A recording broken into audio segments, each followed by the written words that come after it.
What's up mga travel? So by the way, before natin itong itanong kung anong pangalan itong sasakyan na to, ay salamat sa ating mga subscribers na umabot ng 111.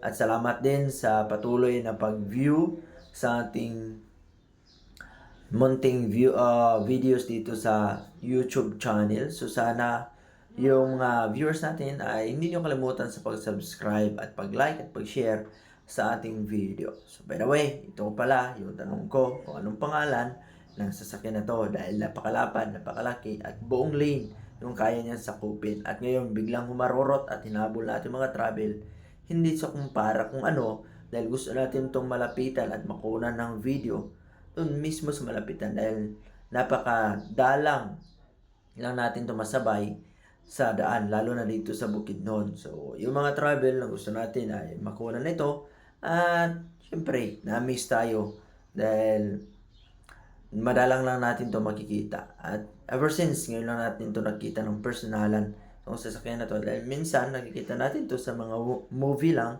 pero ngayon ay nasabay natin sa daan. So, please comment sa comment section kung ano talaga ang totoong pangalan ng sasakyan na to. Dahil ang alam natin na malapad at malaki na kaya sumakop ng bone lane ay yung Raptor Ford Ranger. So, yun lang muna mga travel.